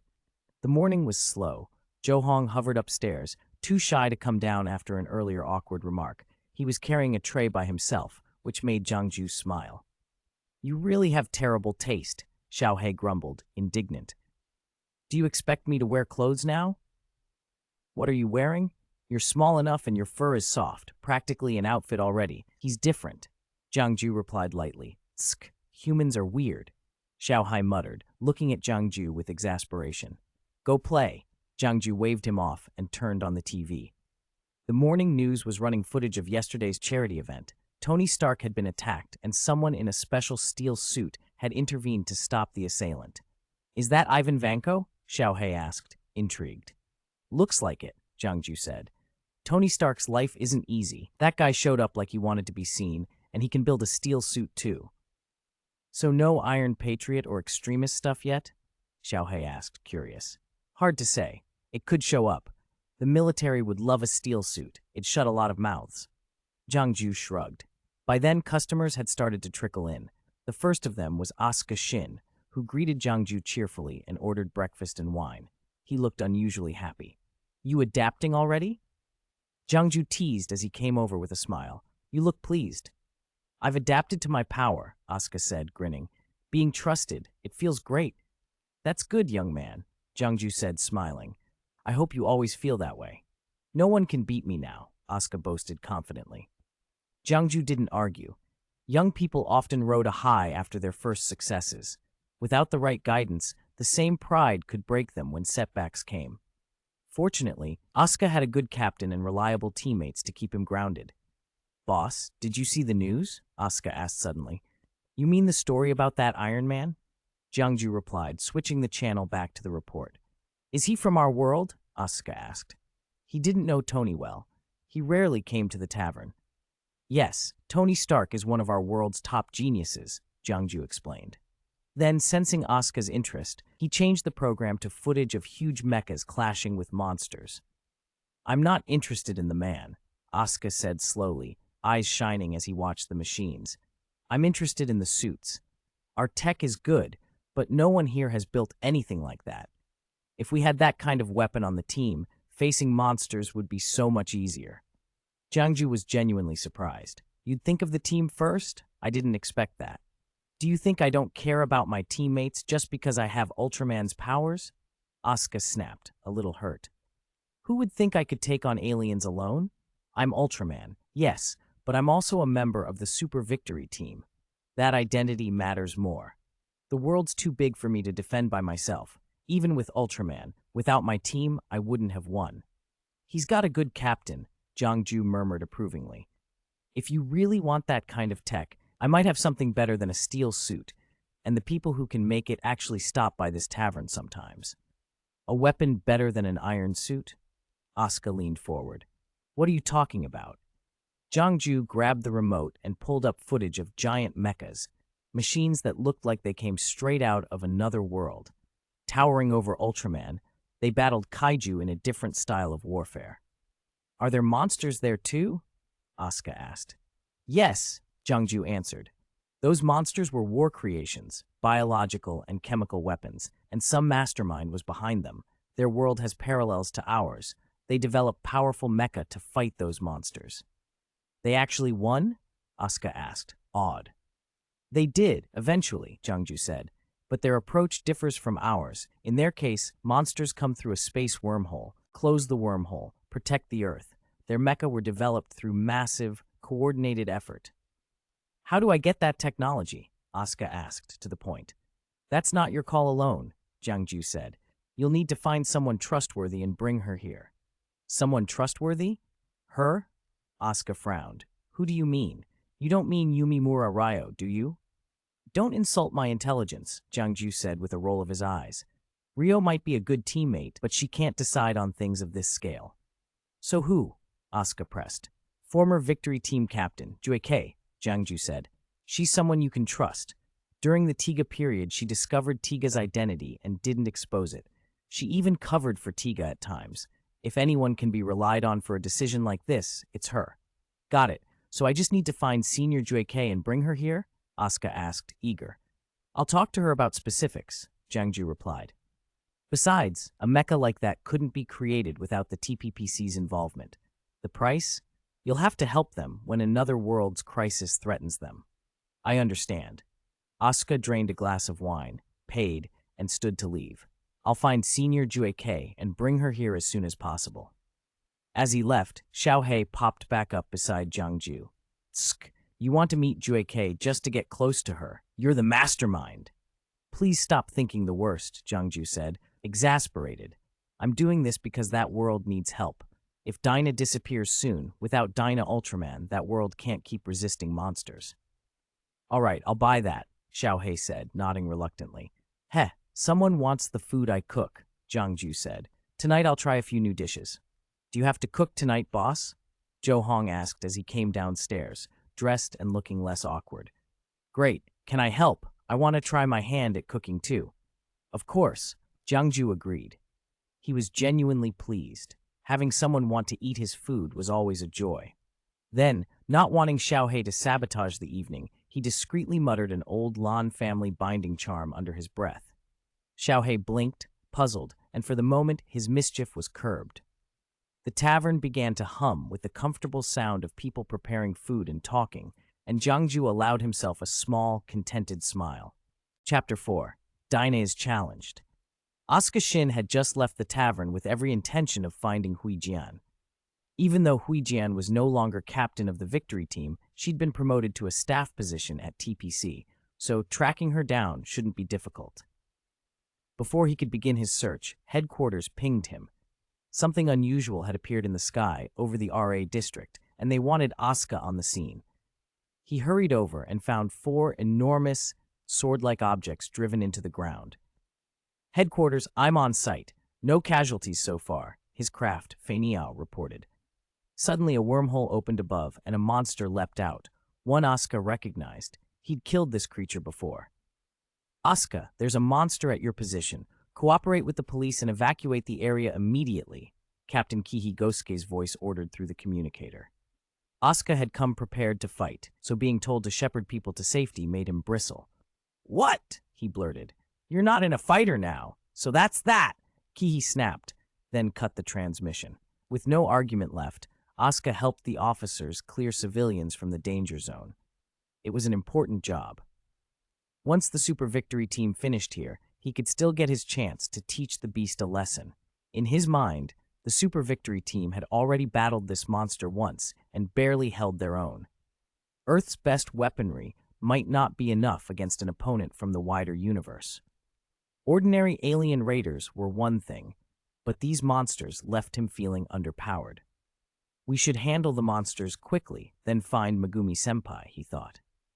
As dramatic as it would be to let teammates blunder on stage, if the team brought otherworldly weapons into a public fight, civilians would suffer the consequences.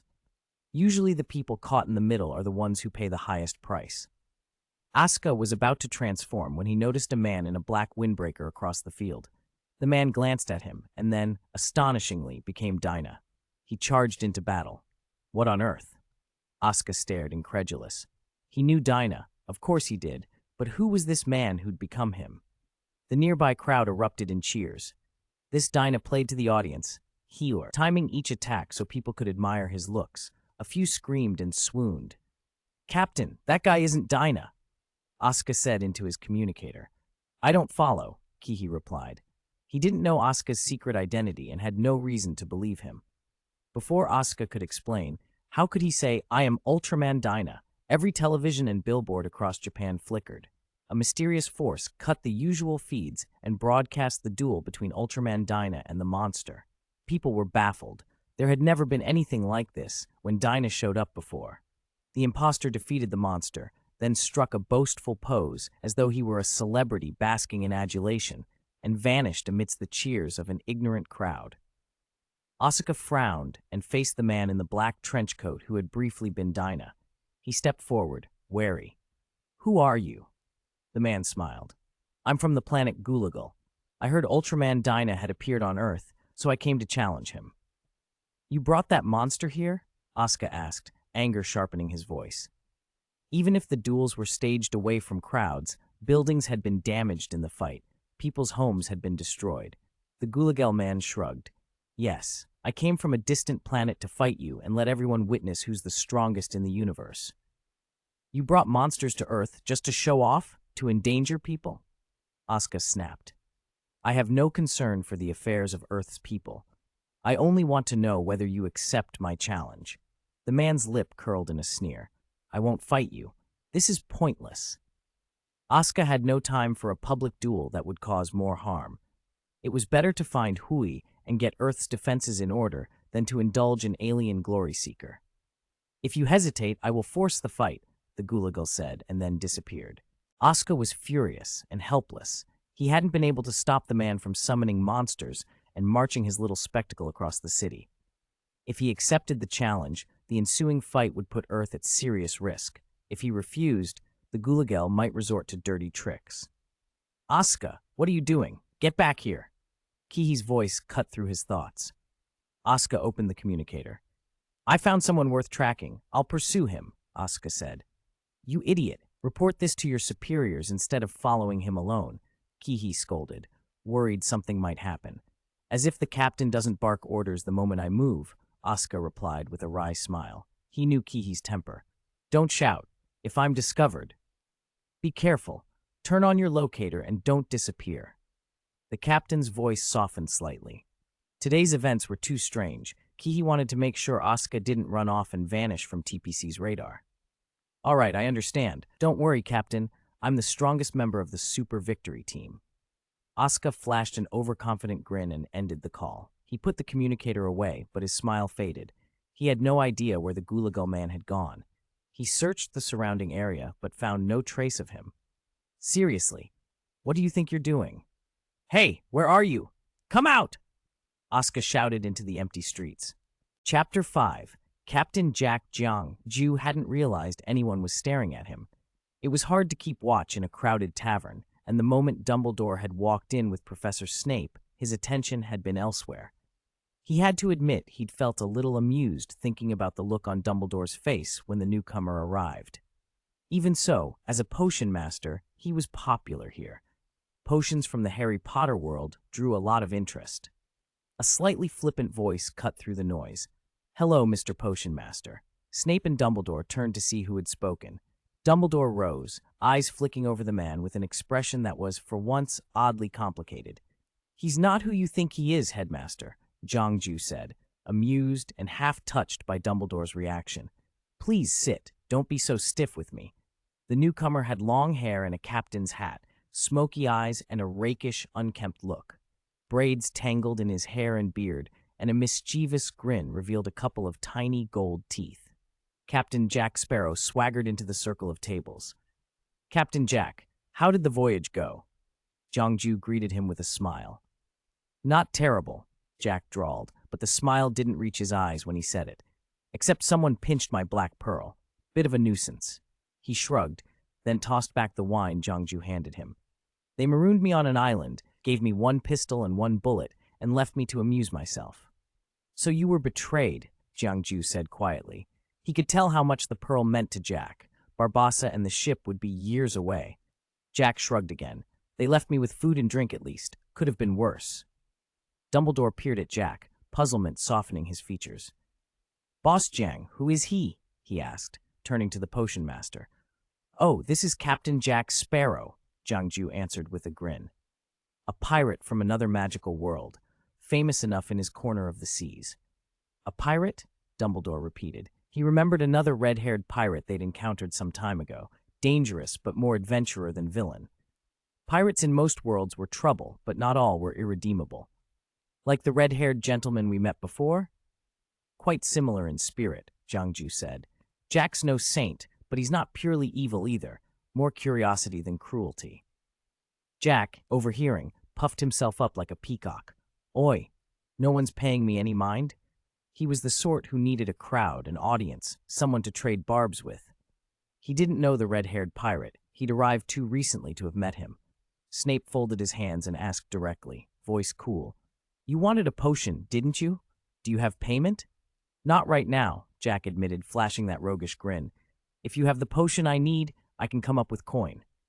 What do you require? Snape asked. He'd been in better spirits lately, Dumbledore had assured him that Harry would be protected from Voldemort, and Snape was intent on securing Harry's future as best he could. More jobs meant more funds for that cause. Jack leaned in conspiratorially. I'm stranded. What sort of potion do you suppose helps a man out of the ocean? Snape's expression didn't change. Gillweed, he said plainly. It's an herb that induces gills and webbed feet. It lasts just over an hour. It isn't technically a potion, more a raw ingredient, but with it a person can breathe and move underwater. 1 hour, Jack said, considering. You can do a lot with an hour. He turned to Jiangju, eyes hopeful. Boss, I might need some of those gold coins I left with you last time. I told you, this isn't a bank. Jiangju protested, but he fished a small bag from his private space and handed it over anyway. Jack examined it like it was a treasure trove. Thanks. I'll leave a deposit, handling fees and all that. He peeled 10 gold coins from the pouch and thrust them at Snape. The coins looked different from those of Snape's world, but with Jiangju as intermediary, Snape wasn't worried. I don't have the gillweed on me, Snape said. I'll need to go back and fetch it from my storeroom. Jiangju laughed, a loud, delighted sound that made Jack roll his eyes. Your sense of humor really knows no bottom, Jack muttered, standing and dusting himself off. All right, Mr. Potion Master, consider this a deposit. I trust Boss Jiang on the quality. I'll hold you to that, Jiangju said, still chuckling.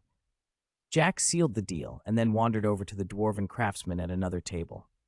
I'd best order a little boat, he told them. Modern engines would be nice, but it feels wrong on a ship like mine. As Jack's back retreated into the throng, Dumbledore smiled. He's not the man I thought he was. Yet there's something about him that reminds me of another. Some resemblance, Jiangju agreed.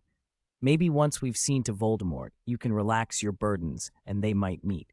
Spend the rest of your days together. Dumbledore fell quiet for a moment, eyes distant. Then he smiled, a little wistful. If that day comes, I'd like to introduce them. Chapter 6, Launching Satellites in the Song Dynasty. To Jiangju, talk of Dumbledore and Grindelwald hardly mattered. He'd seen people fall in love with snakes, with foxes, even with ghosts. Love between two people of the same species seemed tame by comparison. He wasn't shocked in the least. How's Harley doing lately? He asked out of curiosity. Very well, Dumbledore replied with a smile. She's become the invisible leader of Slytherin. I worried at first, but her relationship with Hermione is good. She isn't Tom. Jiangju grinned. Tom's your demon, Dumbledore. If you really know him, you'd know that what made him into Voldemort had nothing to do with you or Hogwarts. If anything, the real mistake was letting people grow trapped in a system of power. Being a wizard and a wizarding school gives them the tools. Dumbledore raised an eyebrow. Is that so? Many people who become powerful end up the same way. Jiangju said lightly. They want to control everything. If something slips out of their hands, they rush in to fix it. They're great in some ways, but not a lot of people like them. And the worst part, he paused, is they don't trust others. Dumbledore laughed and took a long drink of cream beer. It's true. I've been trying to change. You can't shelter them forever, Jiangju added. The chicks have to fly on their own. If you never give them room to grow, they'll never learn. Dumbledore only laughed. He knew Jiangju was right. Knowing what to do and actually doing it were often two different things. Jiangju didn't try to lecture further. He wasn't the teaching type. After a brief, easy conversation, he stopped pestering Snape about his potion stalls and went over to greet Zhao Shu, who had just arrived. Boss Jiang, long time no see, Zhao Shu said. He'd changed. There was a steadier confidence about him now. Even his internal strength felt more solid. He'd clearly been working hard. I can see that, Jiangju said, smiling. You've put in a lot of effort. I can't leave the palace at the moment, Zhao Shu said, so I practice martial arts every day when I'm not reading. By the way, Xiaofeng has left the Central Plains. Before he left, he and his father, they killed Murong Fu and Murong Bo. It caused a bloody storm across the land. No wonder he's been absent, Jiangju nodded. The Song Court hadn't changed much on the surface. Zhao Su's grip on the imperial palace was firm, but he'd kept up appearances of filial piety toward Empress Dowager Gao, and he was still young, too young to seize full power without courting crises. I've secretly formed an intelligence bureau made up of eunuchs. Jiaosu said, leaning in. This time, I came here to deal with people from the technology plane. I want to put 1 or 2 satellites into that world so we can better control intelligence across the song. Jiangju couldn't help a low whistle. Launching satellites while living in the Song dynasty. Ambitious, but brilliant. You want to launch satellites from the Song? That's a bold idea. Jiaoshu unrolled a paper and handed it to Jiangju. I've thought it through. Have a look. Jiangju studied the plan. It was unscientific in a modern sense, but perfectly aligned with the resources available through the tavern. Jiaoshu intended to purchase satellites and all the necessary systems in a technologically advanced world and build a control center inside the palace. For the actual placement into orbit, he wanted cultivators, or people with supernatural power, to carry the satellites up to prescribed positions. Simple, crude, but workable.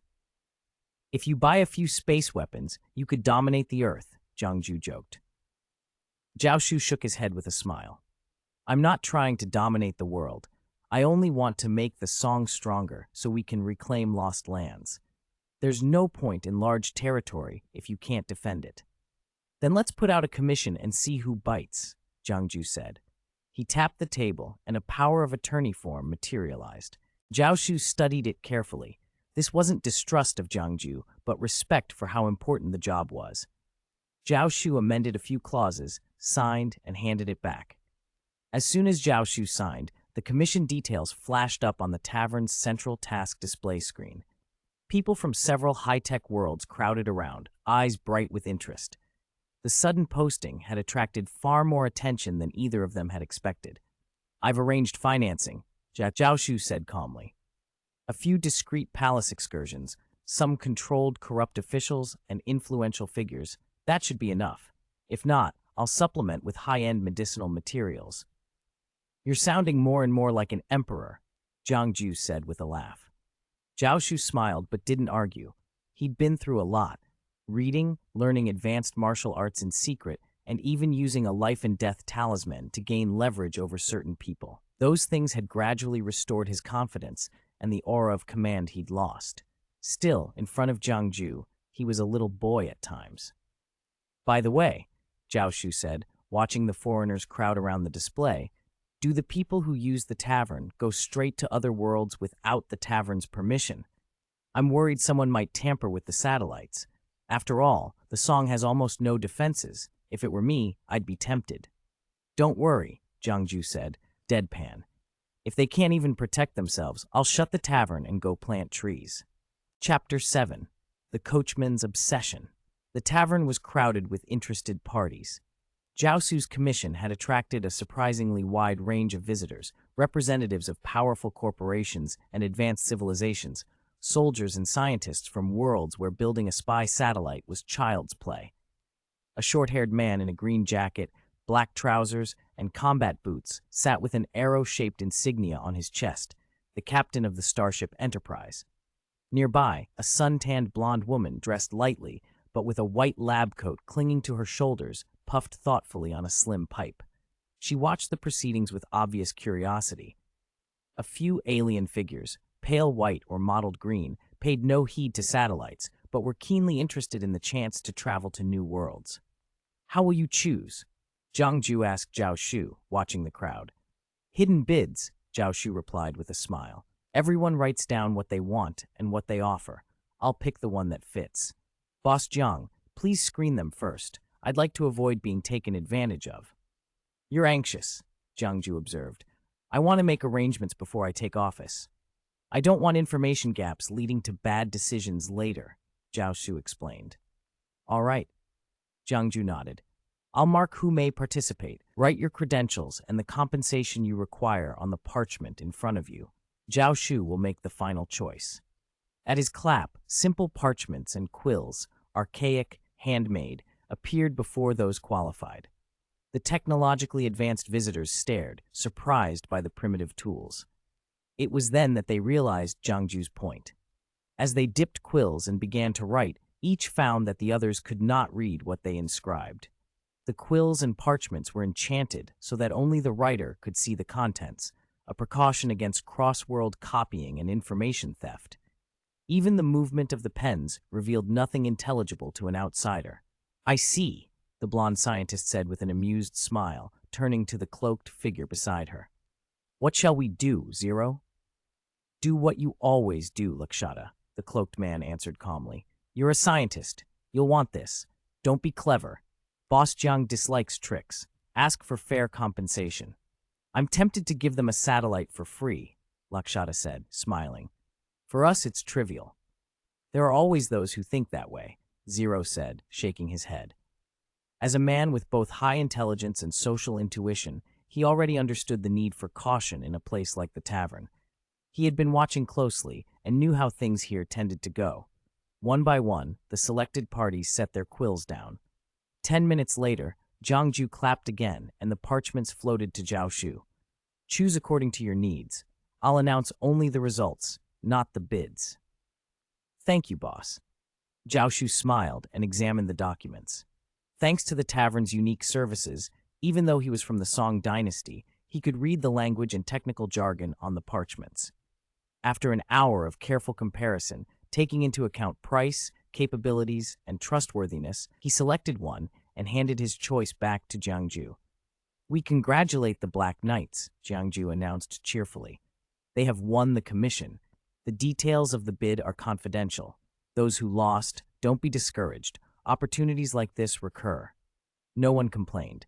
The tavern's guests were veterans of many worlds. They knew the rules and accepted the decision. Zero and Lakshata approached Zhao Shu immediately to discuss logistics. Jiangju produced a draft power of attorney. The signatures would seal the commission. Lakshata and Zhao Shu went off to finalize terms, while Zero remained and approached Jiangju alone. Jiangju waved, and an ancient oak chair creaked into being beside the counter. Zero thanked him and sat. "I'm mainly here to thank you," Zero said, voice low. "Sorry, I can't take off my mask. There are people around." "It's all right, Lelouch. I don't mind," Jiangju said, smiling. "If my wine hadn't blocked your guess, this could have ended badly." Zero, Lelouch of Britannia, leaned back, fingers flexing around the rim of his mask. He had been Prince of the Britannia Empire until political events and war sent him to Japan as a hostage. Japan became Area 11 under Britannia rule, and the injustice planted a seed of hatred in the young prince. Later, after a terrorist incident, he acquired a supernatural power called Jies, absolute command over a person's will. With his brilliant mind, Lelouch became the leader of the Black Knights, donning the persona of Zero to fight back against the Empire. "But things went wrong," Lelouch said quietly.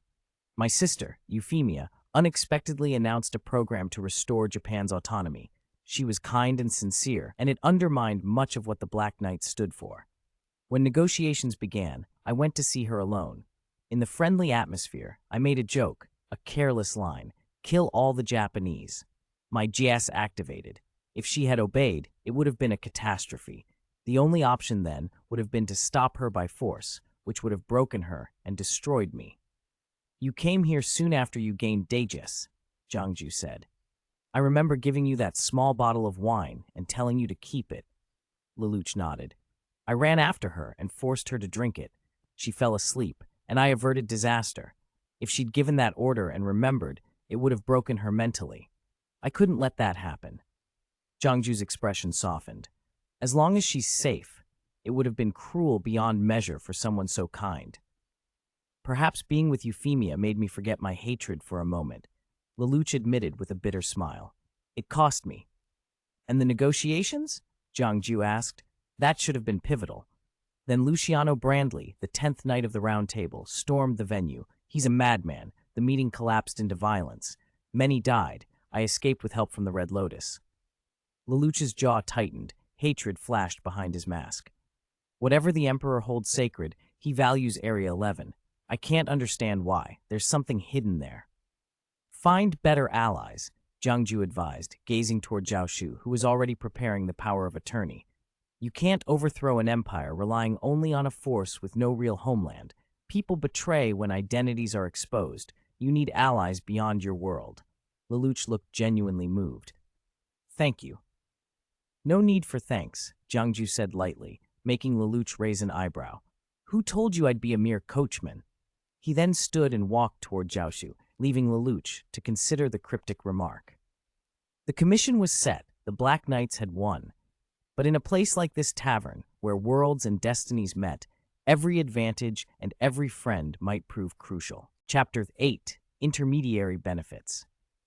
After a fierce struggle, Asutoshi finally defeated the impostor who had posed as him. The Gurugors had come to Earth to prove themselves in combat, and though they left destruction in their wake. Earth had no means to stop such forces on its own. Asutoshi could only watch them depart from the ruins they'd created. There were simply too many enemies now, monsters, aliens, other threats, so every ally counted. One more friend could mean one less enemy. Standing amid the wreckage, Asutoshi drifted for a moment, half hearing a roar from a rooftop nearby. "What are you protecting?" The call snapped him back to the present. His communicator chimed. It was Kibiosuke. "Asutoshi, how's your situation?" Kibiosuke's voice came through. "As far as I can tell, just rubble, no casualties," Asutoshi replied. "Good, leave the cleanup to the pros. Return to headquarters," Kibiosuke ordered, and Asutoshi agreed. He decided he needed to check on the contact information for the former Victory Team captain, Yumai. The TPPC Japan headquarters was in the Yatsuyama mountain area. Because of the Black Fog incident during the Victory Team era, much of the TPPC's facilities were built into the mountain and underground.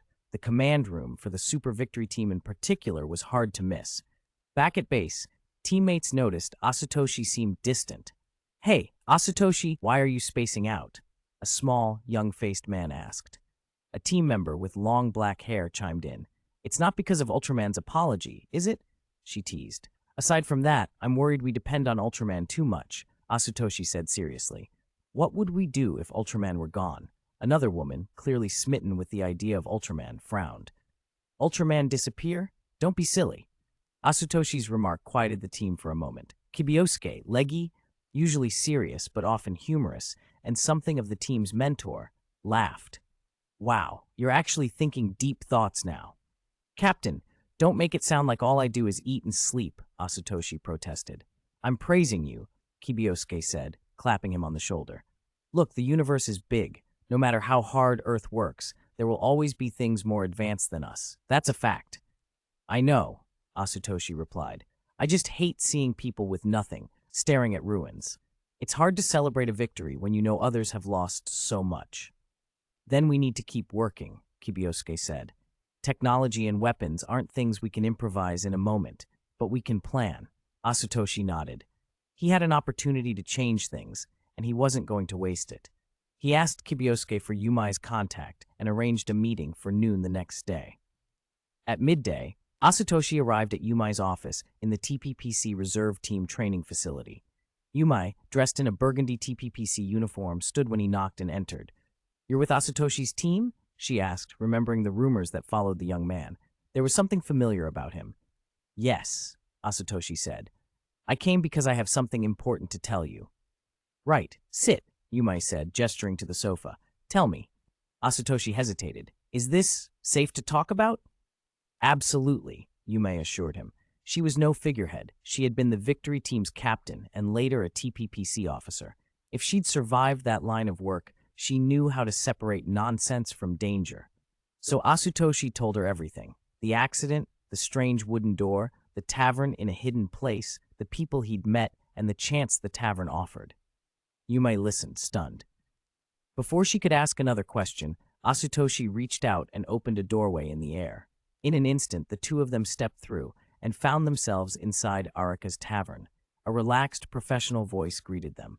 "Welcome, Captain Yumai. I'm the owner, Jiangju." Yumai gave a small bow. "I'm no longer captain of the Victory Team," she said softly. "But tell me, what is the purpose of this tavern?" "That's a big question," Jiangju replied with a smile. "Maybe it's better if you see for yourself. People fear what they don't understand. That fear is natural, but it can be changed." "As changed to what?" Yumai asked. Jiangju pointed toward a cabinet lined with items and artifacts. "Here, there are things within reach that can make a difference. Within the tavern, you can trade. You can exchange with those who come here to increase power, gather knowledge, and strengthen Earth." He handed Yumai a list of items. She scanned it and could hardly believe her eyes. Strange creatures, cards, even references to Ultraman. collections and powers she'd only ever thought of as myth. Asatoshi watched, equally astonished. He'd never paid attention to that area before. He'd simply never expected to find a catalog of Ultraman-like powers listed like merchandise. "Are these real?" he asked. "Of course," Jiangju said calmly. "The Ultraman you know is just one expression of beings like them across the cosmos. The universe contains many worlds and many versions of those powers. This tavern is a crossroads, an intermediary, where connections can be made and strength can be shared."